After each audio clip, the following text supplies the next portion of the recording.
Hayom Yom. Chof Menachem. Okay, so first of all, today is Monday, and it's Chof Menachem. It's the yahrzeit of Rabbi Levi, of the Rebbe's father. By the way, I had a shtickle Fabrengen last night. I'm having Schneider Fabrengen around 9 o'clock. It'll be online.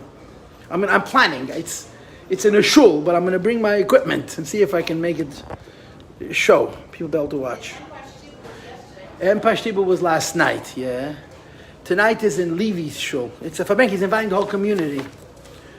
So I'm planning to bring my machines and see if I have a place where I can put it down and record it. And Dikir should be able to be live. Okay,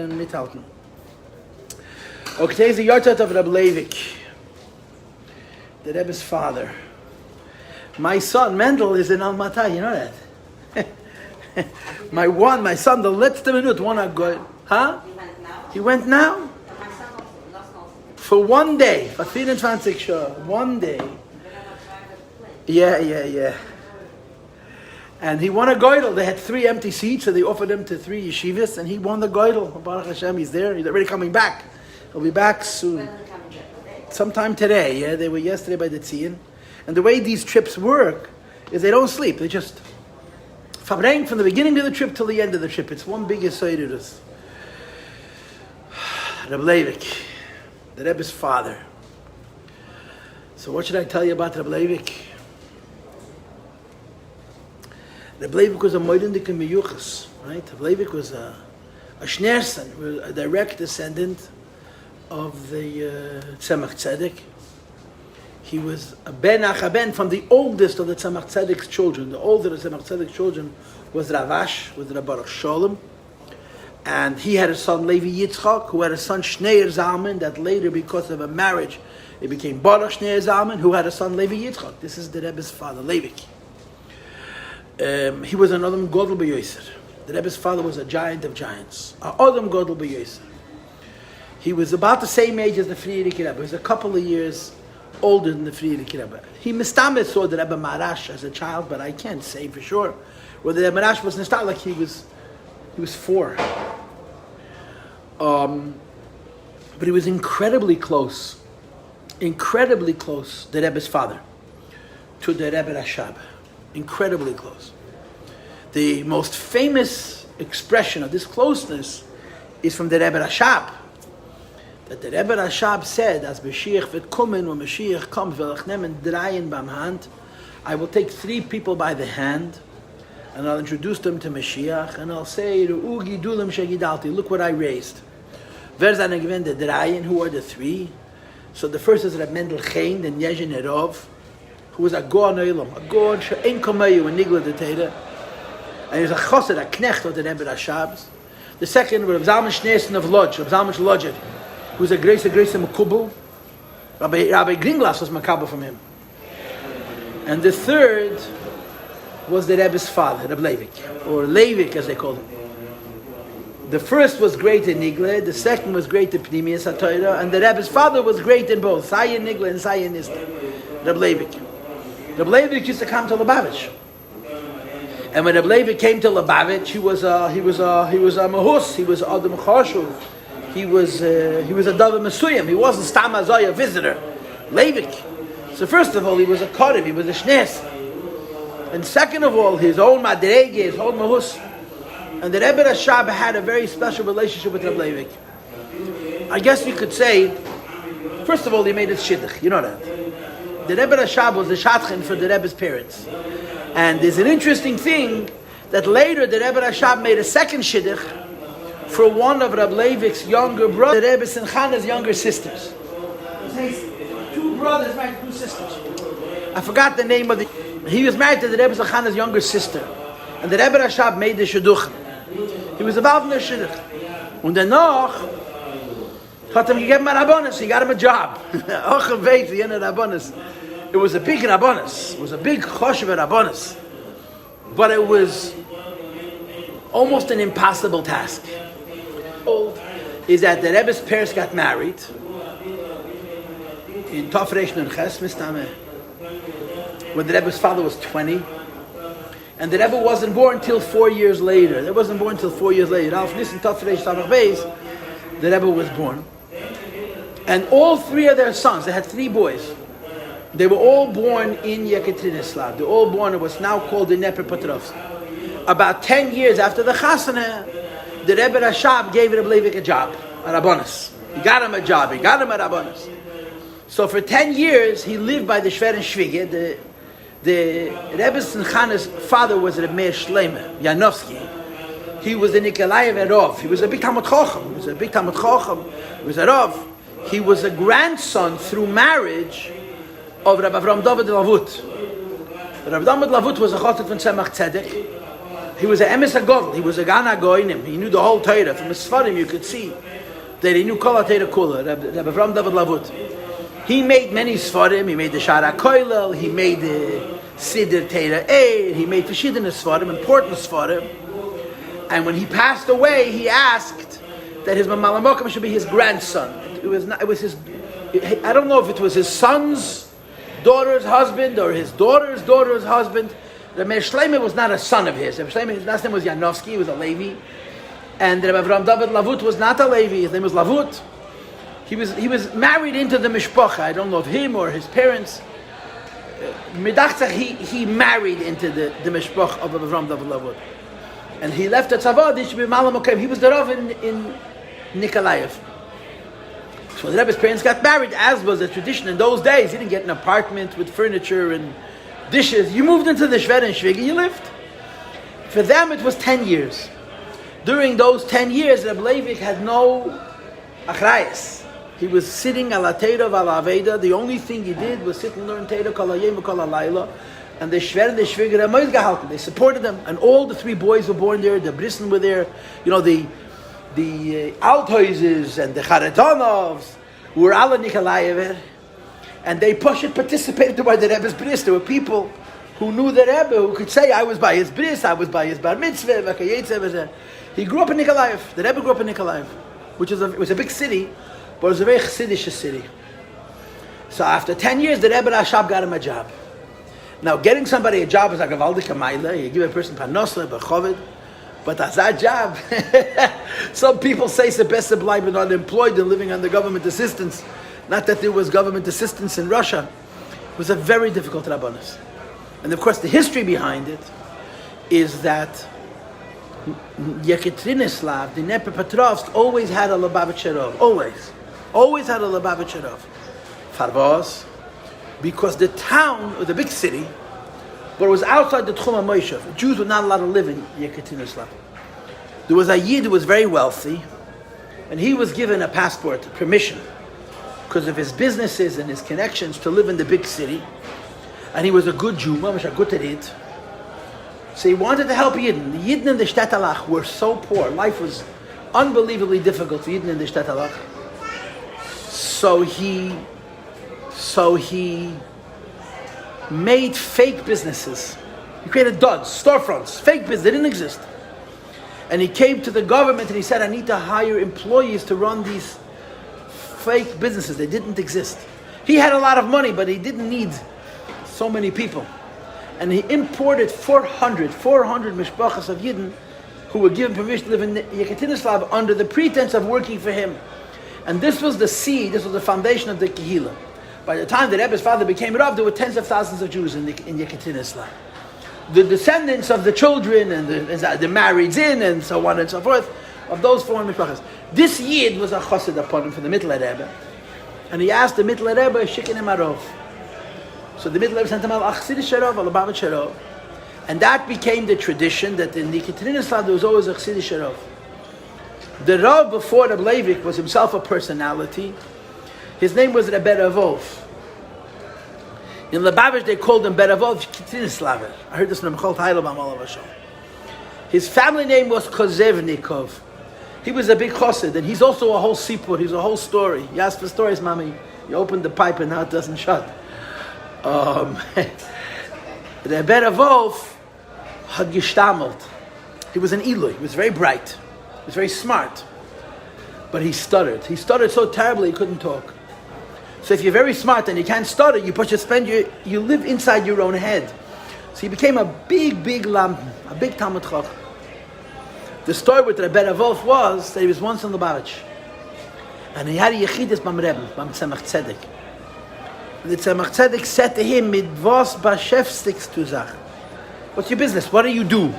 And the answer is, "I'm sitting on a Torah v'Laveda." I mean, a younger man like this sat Yom v'Layla and learned Torah. And the Tzemach Tzedek wasn't happy with his answer. He wanted to hear something else. He doesn't know what the Rebbe wants. So he tried this. Tzemach Tzedek continues to ask him, "What are you busy? What are you doing?" Now he had an inyan, which was, you have to remember, in the olden days in Shtetl, all the kids went to Cheder. So they learned how to read. They learned a little Chumash, a little Halacha, a little Mishnah. By the time the children were 13 or 14, as the Gemara says, if Ein Yereh, that Simon Tevim, Talmud is Shuvla Yireh. So by 13, 14, they would push to leave the Cheder, and they would keep themselves busy. They'd work for their parents. So you had a whole bunch of bachelors. They were teenagers, Mistame. From Elach Kinder, but they were not big learners. They were not married yet, so they didn't yet have a Chaim al Tzavari and responsibilities. And then was a gedreit, and that's a terrible thing for anybody, a terrible position for anybody to be in. And Rebbe Ravov got them together. And he would learn with them, he would fabreg with them. It took him forever to get words out. But he would mimic out of them. He didn't think anything of it. He just did it. I mean, he didn't spend 100 hours a week on it. He spent a few hours a week on it. So the Tzemach Tzedek kept on asking him, what is he busy with? He didn't even think to mention it. So he said, they're learning Nigle, he's learning Chassidus, Daven Tariches, Chveis, till he ran out of things to say. So he says, there's another thing that I do. There's a couple of chevre in town, Elter Bochrim. They were 17. They were not like today's Elter Bochrim, kids, but they were not married and they were not learning. And they probably were working, but they had a lot of free time on their hands. And he got them together and he would fabreng with them. Tzemach Tzedek's face became radiant. The Tzemach Tzedek wanted to hear this. The Rebbe Rashab, the Tzemach Tzedek's grandson, told the Friedrich Rebbe that when he met Rebbe Ravov told him this story that happened to him in a Yechidus from Tzemach Tzedek. And Rebbe Ravov told him that the Taich Fana Chosid, the meaning of the word Chosid, is Einer versus Deirash Teva Zulose. Deirash Teva Zulose. You look for the benefit of another. Because that was his story, that the Tzemach Tzedek was not so impressed with his learning and his davening and alazachan until he said that he's Makarav. So the Tzemach Tzedek told him, Psach picha v'yo'iru dvarech. Open your mouth and your words will shine. He never stuttered again for the rest of his life. He used to say that the Maral Mipra created a Goyim that couldn't speak, the Rebbe made a Goyim that could. This was his word. He became one of the most famous orators in all of Russia. He became an unbelievable public speaker. And people used to bring him in for Greise Droshes, the Rebbe Ravov. He passed away in Tafresh Samachtas in 1909. He was a Tzemach Tzedek's Achosid. He was a big lampen, he was a big oivit. The Friedrich Rebbe says, Berevolk, Ibn Lubavitch, and Gevus, as Shabbos to Lichtbenchen, from the eigene Beis Medisch, and Berevolk was the Halt gesessen in Tfilm. He would have the whole day. He had a shtick, which a lot of people unfortunately have today. His shtick was that he would daven as late as possible. Because he wanted the oil hatfil, he wanted the yoke that he still didn't daven yet. He would daven bariches, but he didn't start in the morning. He was at all. He had to pass in Shailis, he had to oversee all the Nyarim of the city. Yekaterinslav was a big city. So Tzemach Tzedek Friedrich Rebbe says that Rebbe Ravov would be in Lubavitch. He come in the Lichtbench and he was still in Talmud Film. He was a Frume Yid, he was a big chassid. But this was his inyan. So the Rebbe Rashab wanted very much that his Mama Malamakim should be also Lubavitch. But by the time Rebbe Ravov passed away in 1909, Rebbe Ravov probably became a Rav 40 or 50 years earlier, in the 1860s, maybe even before. So the world had changed. And it had become very, very pluralistic. You understand? Frume Yidden themselves had many different trends. And when you added to that, Rahman al-Islam, all the groups of Yidden that were modern and that were not Frum and that were anti-Frum, who knows how many factions. It was the age of the isms. The Rav was an official post. It was recognized by the government, and you had control over the taxes. The community used to collect taxes, and the Rav oversaw the dispensing of these monies. So whoever would be Rav would have an enormous amount of power. So every group went to war that the Rav should be from their group. And the Rebbe Shabbat Chaim gestellt, he insisted And it was not an easy battle. And at the Durgefit, Rabbi Levi became Rav. When Rabbi Levi became Rav Lachatchila, there was another Rav. There was a Misnagdish Rav, a Litvish Rav, who had been the co-Rav before under Rebbe Rav. So Rabbi Levi joined, he had a second Rav with him. But that other Rav left because of the pressures of the communists and the revolution. And Leivik served as the Rav of Yekaterinslav for 30 years. That was his shlichus. 30 years, from 1909 till 1939 when they arrested him. Rabbi Leivik served as the Rav in the Kila Kaddish of Yekaterinslav. It was a big Rabbanos, it was a Choshva Rabbanos, it was a difficult Rabbanos. And he did the work unbelievably well. The Rebbe's parents were not just very, very intelligent, they were incredibly smart in Ben Adam Lachavere. They were smart and sensitive in people. Bein Adam Lachavero, between a person and a person, between a person and his friend. So even people who ideologically, in Shita, hated what they believed, but personally they loved him. The Rabbi Leivik was able to talk, like it says in Pashas Pinchas, Neged, Ruche, Shel Kol Echad Vechad. Rabbi Leivik was able to talk to every yid, from the frumest yid to the frayest yid, to the happiest yid, to the angriest yid, to the most rich yid, to the most lonely yid. Rabbi Leivik had a language to the heart of each one. And he became a Rav. Now, of course, one of the things which is more recently revealed, there's a new krach of Igris Kaddish. They have no more copies. It's called Krach Vov. They just printed it 2 or 3 years ago. A 6th volume of Igris Kaddish of the Rebbe Rashab. And in this volume, there are letters, a lot of letters from the Rebbe Rashab to the Rebbe Leivik. They found it someplace in Russia. It wasn't in the Rebbe's library. They found a whole bunch of new letters, maybe a dozen or more, from the Rebbe Rashab to the Rebbe Leivik, and they printed it. So amongst the letters that the Rebbe Rashab is writing to the Rebbe Leivik is letters about the Rabbanos. That the Rebbe Rashab wanted the Rebbe Leivik to become Rav, and he was encouraging him to take the position. And of course, Rebbe Leivik had to be a willing partner. He couldn't be yet to fight. The community didn't want a lot of people. So he had to get involved in the spoilers and the Yesodiris, that this is his Indian. The Rebbe wanted, so he had to fight to see that it took place. So one of the little details, which is now Bepirsam, which we didn't know until a few years ago, was that the community protested Rebbe Leivik's qualification as a Rav. What was the protest? That he only had Chassidish smichas. Smichas from Chassidish Rabbanim. And a Chassidish smichas for a Chassid is like a Misnagdish smicha for a Misnagid. It's a joke. It's patronage. He's your Talmud, he's your friend. If you want to see that, you can lend and let him go sit with a Misnagdish Rav, and let the Misnagdish Rav tear pieces from him. And if he'll give him smicha, then they'll give him the position.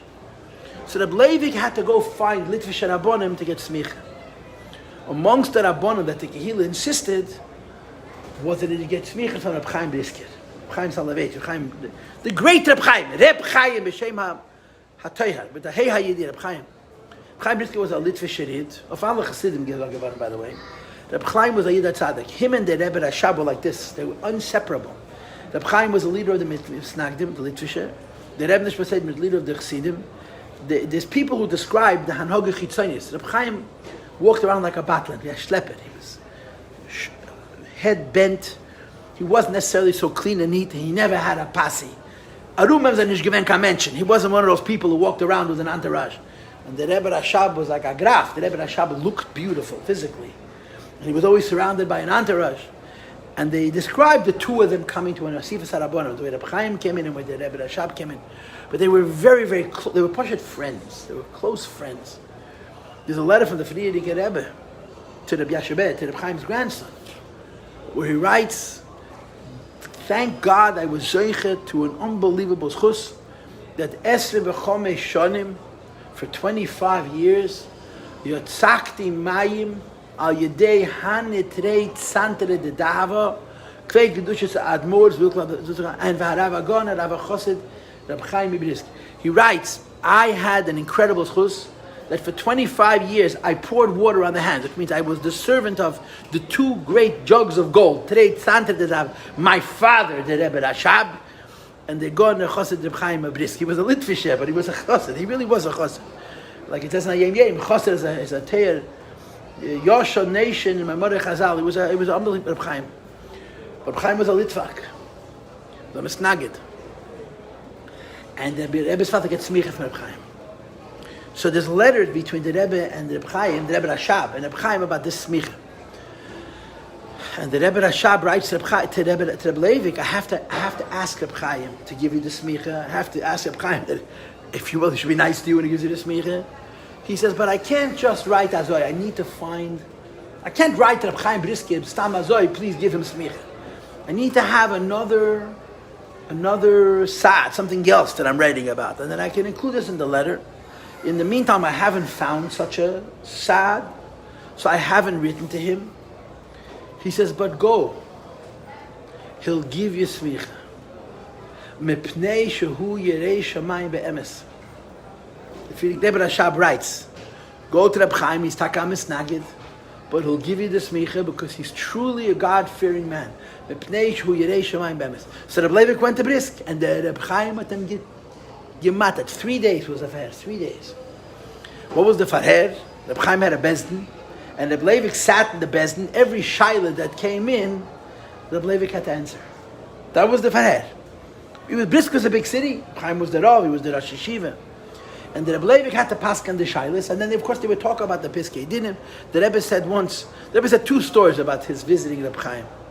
One story was that they came with a shaila, that they had a sukkah in a courtyard, and there were different homes, and they forgot to make an eruv. A mechitza they had, there was walls, but an eruv is not the walls, an eruv is not the string, the eruv is the bread. And they forgot to make an eruv before Yom Tov, so they were able to carry from the house into the sukkah, from the sukkah into the house. So Reb Chaim turned to Reb Levi and said, "Nu, Paskin." So Reb Levi said, "The sukkah is the eruv. The sukkah itself is the eruv. Why? What's the concept of an eruv? That all people are sharing in the same suda. So you put bread in one house, you take bread from each family, you put it into one house, so they're all joined in this one suda, in this one's house. So because they're all the same table, all of the reshuyas become joined. But if you have a sukkah and everyone's using the same sukkah, they didn't have different sukkahs. So they all went into the sukkah to sit and eat. So the sukkah became the eruv without making a bracha. The sukkah became the eruv. Reb Chaim was very impressed with this psak, and the Rebbe spoke once a sikha explaining it. The other story is cute. It's there's a tape of it. I never heard the tape, but there's a tape somebody told me. Reb Chaim was very impressed with Reb Levi. I mean, I would imagine, yeah. But I also knew Reb Levi is fanur mit Kabbalah, ma'aseh mit Kabbalah. So the Reb Chaim, during the course of ahead, exclaimed, Leivik, azah gute Kopf, cook for the legs to me. I'll tell you. He says, Leivik, such a good head, and look what you're wasting it on. Leivik, azah gute Kopf, and cook for the legs to me. You're busy with Kabbalah, yeah? So the Leivik was a makubal. The Leivik was a makubal. A great makubal. But Rebbe nicht bestätigt, wenn noch ein Yedechet HaMekubal, who had smicha from the Rebbe Marash, his name always slips out of my head. So Rebbe Leivik was, you see what we have from Rebbe Leivik. And according to the Shmuas, Rebbe Leivik was a kasva rabbi. Rebbe Leivik had, the Rebbe Tzanchana says, full bookcases full of notebooks of Kabbalah. Rebbe Leivik was an incredibly prolific writer. We don't have most of his Teiras, at least in the meantime, lost. Most of what we have from him is from what he had with him, Pashat in his Golos, in his Fashikung, in Almata, in Chile, in Asia. But he was a Kasva Rabbi. He was a very oisik in Kabbalah, and you could see from his letters to our Rebbe, he was a fountain. The guy was amazing. I mean, the brain was like a supercomputer. There's a lot of complicated kind of mathematical cheshbonis, but it's all soid. So Rabbi Leivik was known as a big makubal. When Rabbi Leivik was a Rav, he would sometimes go on for hours to speak in Yonei Kabbalah, and no one had a clue what he's talking about. Not a clue. Not a clue. They had no idea what he was talking about. Nish kavor, didn't understand a single word. Rabbi Leivik. So the joke was that somebody once said to him, Rebbe, you're speaking all these hours Kabbalah. Who are you talking to? So he would say, in the back is sitting one boy. He understands everything I'm saying. It was our Rebbe. He was before Bar Mitzvah. And in the back is sitting one boy. He understands everything I'm saying. So the story is that somebody said to Rabbi Levi, he said, how do you know so much Kabbalah? He says, Men hat mir Iber gegeben. I was taught. And when Rabbi Levi said, Men hat mir Iber gegeben, I was taught, he of course meant the Rebbe's father, the Rebbe Rashab. The Rebbe Rashab. So he said to Rabbi Levi, if we add up all the time that you spent in Lubavitch, it doesn't justify how much Kabbalah you speak. In other words, how many hours did you sit in the Rebbe Rashab's room and talk? I mean, the Rebbe Rashab was a busy man. He was the Rebbe for many Chassidim. Rabbi Levi was a favorite, so he gave him more time, right? But Viva the Shir, he says, there's no way the Rebbe Rashab could have taught you so much in the time you spent in Lubavitch.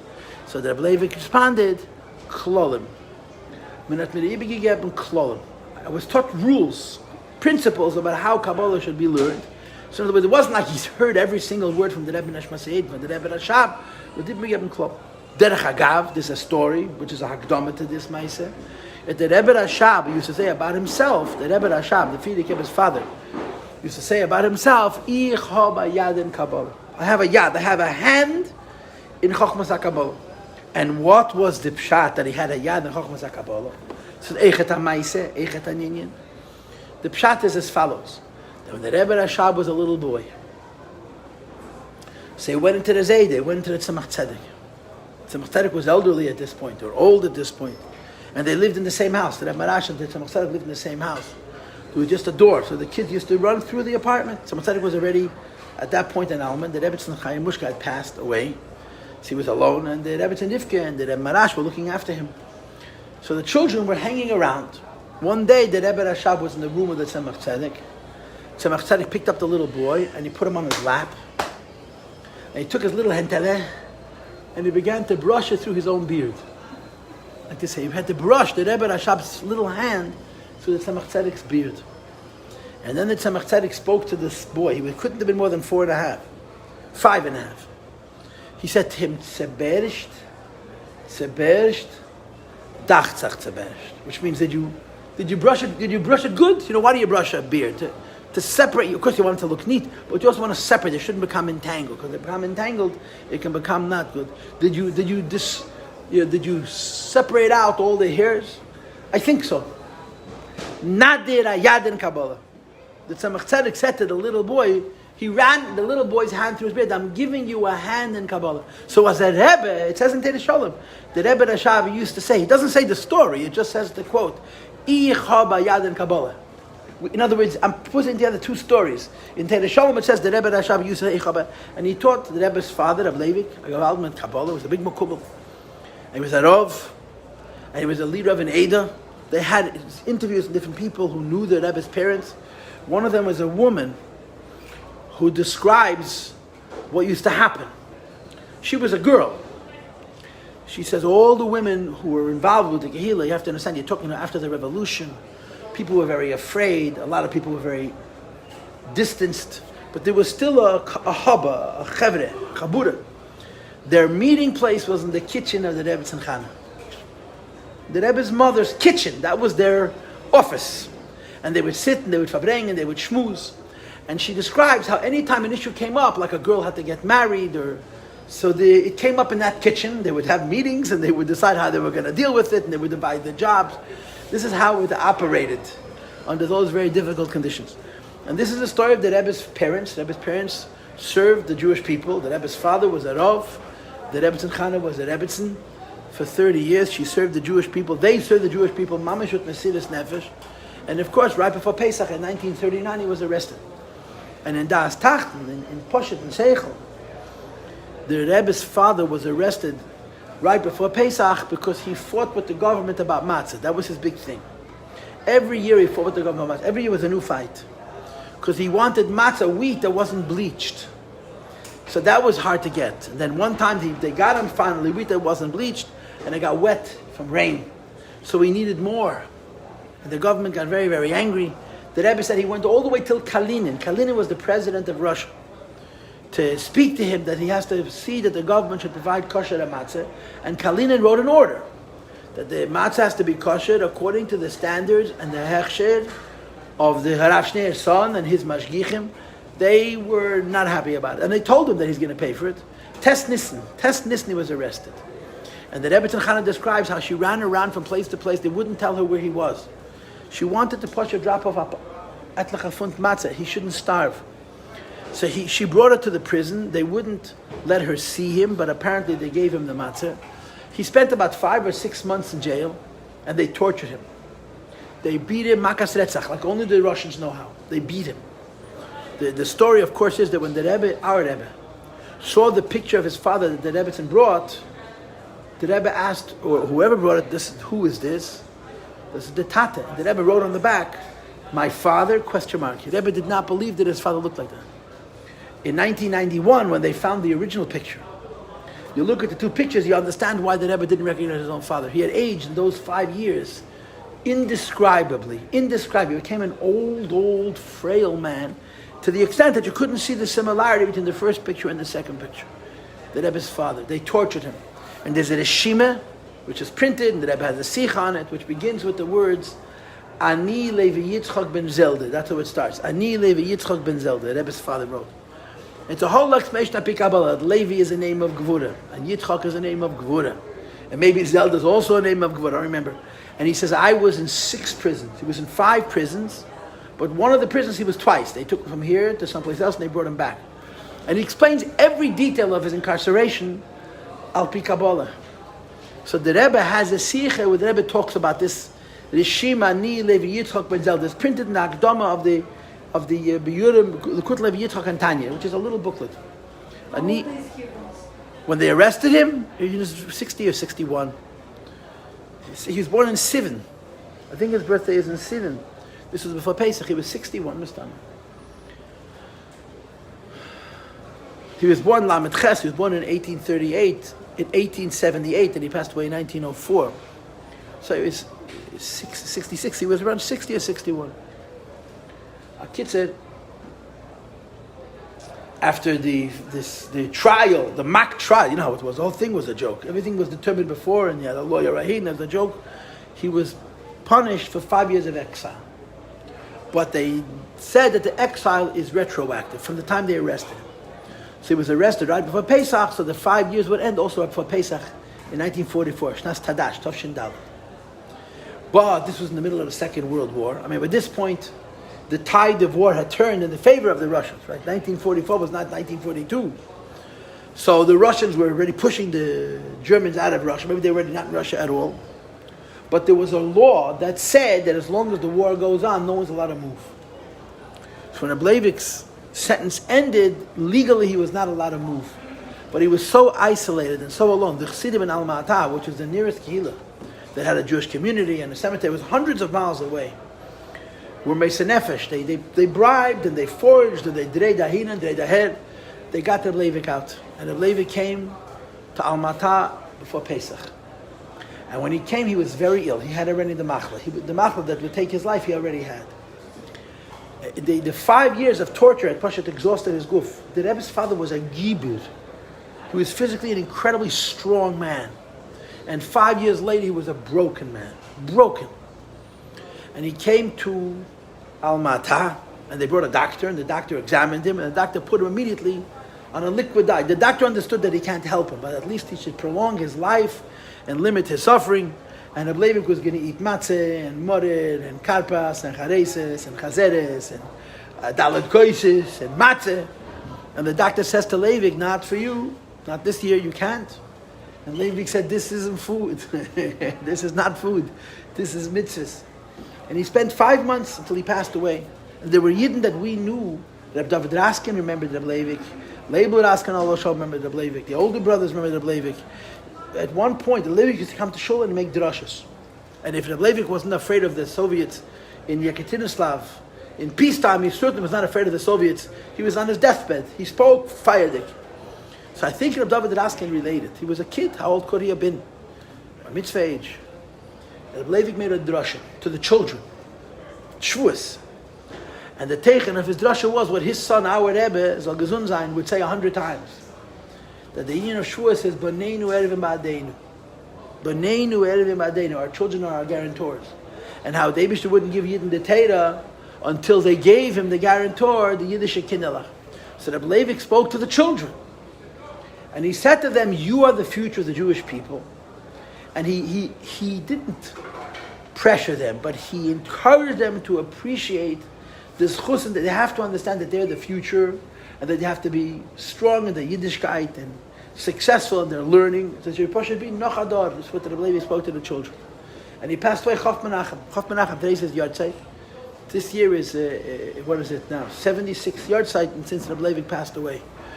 Now, to share a sipur, there was a lady who used to come to my classes many years ago.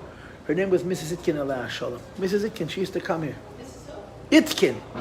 Her husband used to call me the Magid, because she would come home and repeat mine. So it was a big joke. So she told me once, she sat here, right here where you're sitting, Mrs. Dabrowski, and she told me that she's at Askin from home. She's at Askin from home. And that she has a cousin who lived in London, I think his name is Mendel at Askin, or was Mendel at Askin, I think he recently passed away, who had a Maisa Pille ploy with Rabbi Levi. A Maisa Pille ploy with Rabbi Levi. What was the Maisa? It was Erev Shavuos. It was 11 days before he passed. And he was a bocher, he was a boy. And in the middle of the war, a boy didn't leave the house. Because they picked him up and sent him to the front, that was it. He went to Rabbi Levi to bring food, for Fastenzach and up Fastenzach, for before the fast and after the fast. He comes in, and Rabbi Levi calls him over and starts talking to him. Rabbi Levi was very weak. I hit the head in Kabbalah. You hit your head against the wall. He might as well have spoken Mandarin. Kabbalah. So the Rebbe Tzimchana says to her husband, to Erev Tisha B'Av, Midaf Essen, Erdaf Essen, Midaf Nesten. And Rabbi Levi talks. He talks and he talks and he talks and he talks and he talks and he talks. She didn't eat. He didn't eat. The boy didn't eat. Deep into Tisha B'Av. Several hours into the night of Tisha B'Av. So nobody had a chance to eat. The Rebbe Tzimchana kept on reminding her husband, and and the boy, who didn't have a clue what the Rebbe's father was talking about. He didn't understand a single Taltai word. But der Acheretz he had. You know, Levi is talking. Comes home. He walks into his house and his mother sees him. She grabs him and she starts to kiss him and hug him. They went around looking for the boys and they came to the house to take him to the front. And Rabbi Levi Pashat kept him. Rabbi Levi kept him. Saved his life, Kipshut. And of course the stories that follow, which are not such pleasant stories, is that the Rabbi Levi was crying. And the Rebbe Tzimchana said, my man, was weinst du? Why? So Rabbi Levi said, ich wein nicht für sich. Ich wein, weil ich tracht, als ich los dir rüber. I'm leaving you alone. She had 3 sons. They were out of Russia. The Rebbe was out of Russia. Was in America. Label was in Eretz Yisrael. Who am I leaving you to? That's what he said. And of course, there's a Sipur Yadua. I heard it in a video from a Yid who was there. He heard it from his father. But the last hours of his life, Rabbi Levi was memalmel. He was muttering the whole time. He was speaking. And at one time, people heard him say, es ist Zeit, ihr bekleiben sich auf den zweiten Seite. That was the expression. It's time to go over to the other side, Rabbi Levi said. Es ist Zeit, ihr bekleiben sich auf den zweiten Seite. That's what he said to himself. The Zeit, ihr bekleiben sich. So this younger man says, we were kids, and they woke us up early and said, go on your bicycles and go to all the corners of the city and tell them what happened, and they should come for the Levaya. They put out to be faster. The people should be started from the Levaya of Levi. After Levi passed away, there's also a story from the Nemoitins tell the story. Mrs. Katzman's uncle, Rabbi Yisrael Nemoitin, they tell that he walked by the house, the apartment, the house. They had one room this time, and the Rebbe Tzimchana was crying. Rebbe Tzimchana was alone. She was crying. Why? Because as long as Levi was alive, everybody came in. And the minute Levi passed away, she was now abandoned. So he walked into the house and said, "Was weinst?" So she said, "Was weinig?" We always had company. Now I'm sitting here, I'm looking at the walls. So he said to her, "Do you have any relatives in Moscow?" She says, "Yeah, I have relatives, but they're distant relatives." He had a lot of connections, underground connections, black market connections. There was a family that wanted to fly to Moscow. To fly then to Moscow was a big deal. And he was able to get them tickets. He says, "I'm going to give you tickets if you'll take also the Rebbe's mother." And they said they were not interested. He says, "Well, if you're not taking the Rebbe's mother, there's no tickets available." And they took the Rebbe's mother to Moscow. And once she was in Moscow, the Chassidim found her. It was mamish the end of the war. And when the decision was made to leave Russia, the Rebbe Tzimchana was put on the Rishima. The Rebbe Tzimchana was very afraid to travel. She wanted to travel legal. on the premise that she's going to be united with her son. And they told her B'chlal to leave Russia then was hard, but your name is Schneers. They're going to pick you apart limb from limb. So she traveled under another passport, and she left Russia with all the, and she was pashat afraid. And she had a chimadan, she had a valise, and in the valise she had kli kodesh. She had a shofar for the Rebbe Maharash. She had, I think, a gatel from the Rebbe the Tzemach Tzedek. Rabbi Leivik had a lot of inyanim that he would be Yerusha. And she used to tell people that when you're carrying this suitcase, you have a gavaldik zchus, because you're carrying kli kodesh. And of course, then she came to the United States, and she brought them to the Rebbe. Okay, so we didn't learn a word. I'm going to learn that. We wanted stories about Rabbi Leivik. You get stories about Rabbi Leivik. Okay, I'll see you tomorrow, Mitzvah Shem.